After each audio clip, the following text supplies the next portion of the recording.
This is Robert with Pioneer Smokehouses, and today we're going to do a chuck roast in my Char-Griller Smokin Pro E1224. Now with the chuck roast, we're going to be cooking it exactly like a brisket, but it will take less time. There's not as much connective tissue, the piece runs in a different direction. It has a similarly good beefy flavor that doesn't require a lot of addition to have a good result. Also, because of its mass size, it will require a lot less time to cook, which is a bonus for me. I'm going to go ahead and I'm going to grab that, and then we'll discuss the preparation for that. I'll be right back. I went ahead and brought everything out that we're going to need, and we don't really need a lot here. So first thing I'm going to do is I'm going to open this grill, and I'm going to put a grill mat in here. Now that really helps me keep it a lot cleaner, and it keeps things from sticking to the grill. Then every once in a while, I'll get the thing all messed up, and I'll go take it and scrape it down, and then I'll heat it on the propane grill, and then scrape the grates down again, and then return them back into the smoker. We're never going to bring the smoker up to a high enough temperature to burn any of that stuff off, so that's just the best way for me to get that burn effect. Now, we have two things today. Now, this is my standard mix 3211, and check out that short video. Then, oh, that video right there. And then this is a real basic mix. I pretty much use mostly just this on my brisket, but I also love the cow cover. So today for this chuck roast, we're gonna use a little bit of each. And this is Cosmos brand cow cover. It's one of my favorites. There's other things that work really good that I've used for other pieces of meat. I find that this one works really good for that. But we're going to just do a light coat on here on both sides.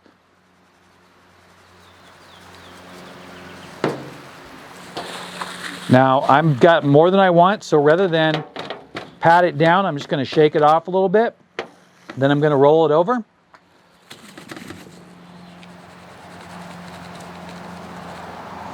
This is a 3-pound chuck roast that was pre-trimmed at the butcher. And I have a local small store that has a butcher counter, and they do a really good job of trimming all this stuff up, and they don't sell me a bunch of stuff I don't really want in my food. Before you use this, always shake it, because the ingredients tend to separate, so you want to get a good little shake on it and then lay it on there nice and even.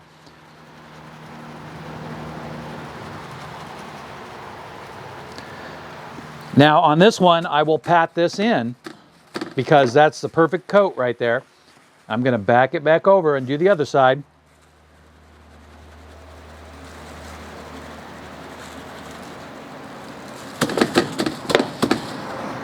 Now I want you to notice that I did not do the edges.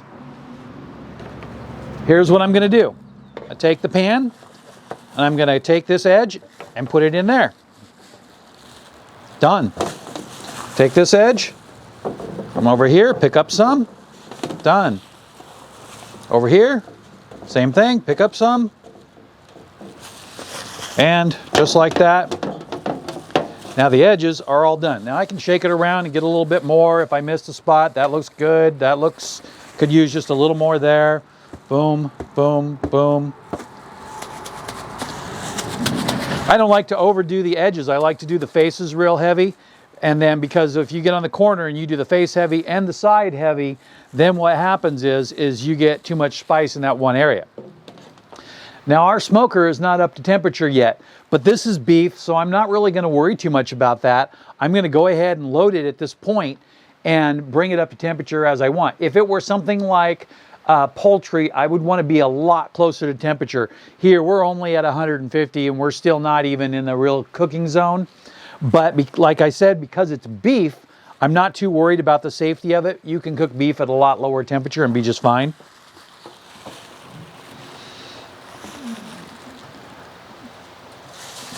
So far, this turns out to be the most even cooking spot right here, just slightly off center to this side. The modification that I made did increase the cooking temperature a little bit throughout the smoker, but I think I'm going to need to cut a few more slots in there to get a little bit better flow. I'm also considering getting a large piece of metal and doing a drilled baffle, and that would be another little small video for you. We're going to go ahead and take a quick break here. I'll keep watching this, and when I have something to share, I will be back with you. I don't know how long that'll be for me, but that'll just be 1 second for you. I've got it going at a real stable temperature now, and we're pushing just a little above 200. I went ahead and I added one more piece of the lump charcoal right on top of the fire, so the temperature will keep climbing. I'll come back if I have anything to talk about, but probably not for quite some time for me, but for you, that'll just be 1 second. We dropped down to 207 at the grill surface, and now we're going to go ahead and check the chuck roast here, and I'm going to show you what I'm going to do next. Okay, so let's go ahead and open it. And I got the instant read thermometer here, and I'm going to take a reading real quick. 146, maybe a little hotter, but I'm not going to wait around for it to stabilize. Now what I'm going to do is I'm going to take this and I'm going to flip it. I flipped it on the plate because I didn't want all that juice in the smoker, and I didn't know how much was there. Do that, and then the next thing I'm going to do now that I've flipped it is I'm going to insert a probe into this chuck roast right here in the side. So we're trying to get right there in the middle. Now we're going to be able to monitor the internal temperature of that chuck roast from here on out. Today I don't plan on wrapping it, but wrapping it is an option. Now, one of the ways that I make that decision is what I want the final consistency of the meat to be. Now, if you're real careful and you slow cook it, you can get moist meat and you can still get a crispy skin. But if you're a little like all over the place and you're really concerned about ending up with a particular outcome, like if you want moist meat to pull, then when you enter stall temperatures, I would wrap it in foil. And then you don't have to really worry about the crust itself. If you wrap a brisket or you wrap a pork roast or you wrap a chuck roast here, you will end up with softer skin, but you'll also get the benefit of trapping in a lot of the moisture, so it will err on the side of a moister piece of meat. I prefer a little bit firmer piece of meat. That's why I like to pull my briskets at a temperature of 193. That way I don't have to worry about it getting way too far out there and ending up falling apart, because you can get brisket that's so soft that it just kind of snaps when you hold the piece up after you've cut it. So we're going to go ahead and let this run. It's smoking a little bit. I might give it a little bit more oxygen to reduce the amount of smoking and to bump that temperature up. So again, not much juice there, but that's perfect. And we didn't get it in the smoker. So let's go ahead and take another break. I don't know how long it's going to be, but I'm going to say that I'll talk to you in about 2 more hours for me and 1 second for you. We are rolling along, and I am just trying to maintain the fire at a hotter temperature so that way we can get this finished up. I've been pushing it right around 275, 280 at surface temperature. Real quick, we're going to go ahead and open this up. I want to point out that I set the temperature to 193, and we're currently at 185 here, and we got a surface temperature of 280. I'm going to grab the knife. I actually remembered to bring a knife out. This is my Japanese Victorinox slicing knife, and I just love this thing. I love all my Victorinox knives. They're awesome. Okay, so I want you to get a good look at that. You can see there's the temperature for the surface temperature probe, and there's the internal temperature probe. And I'm just going to slice a piece right off the end here. I'm sure that this piece is going to be done. I'm going to go ahead and close that back up as soon as possible. And now I'm going to come in here .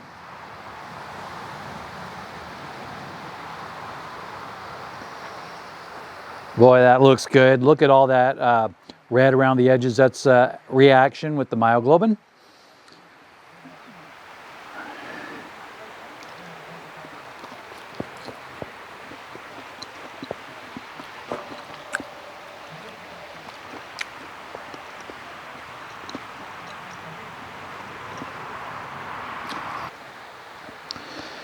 It is definitely hot and tasty. Gonna get another bite here.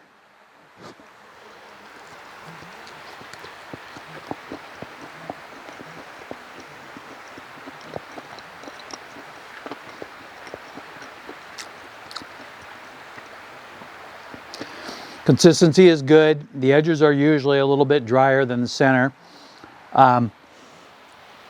It's got that nice crust on the outside, and I'm gonna turn that over and come back in so you can get a look at that too.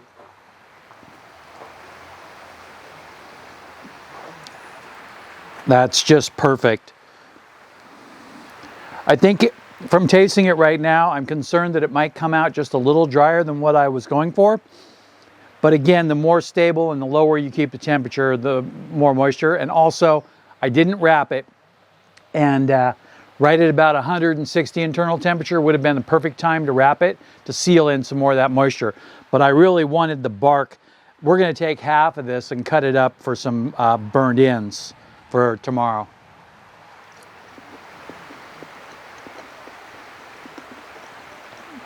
So I'm gonna stay here and tend the fire. So I'll probably be another hour. For you, that'll be 1 second.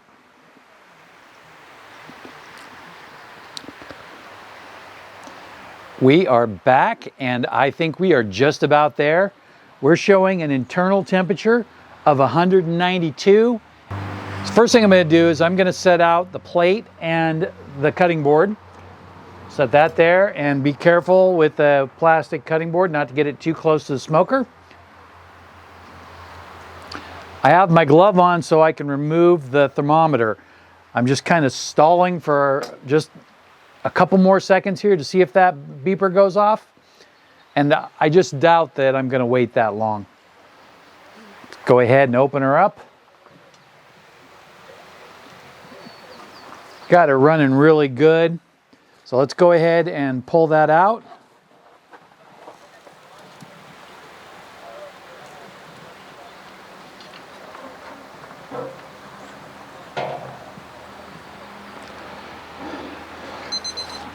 Oh, there it is.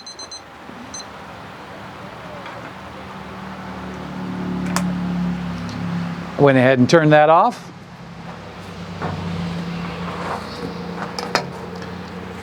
I'm gonna put the glove on here so I can play with that.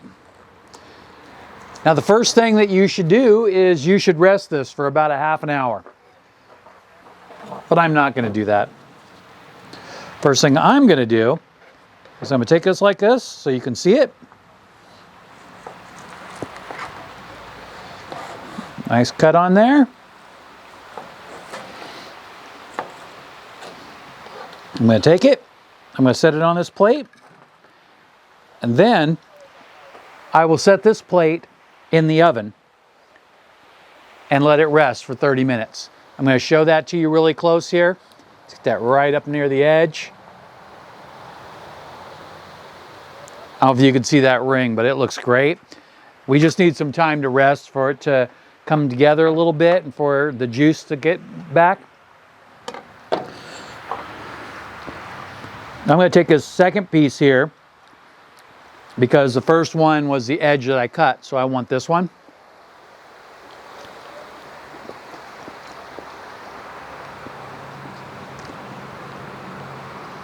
That looks great.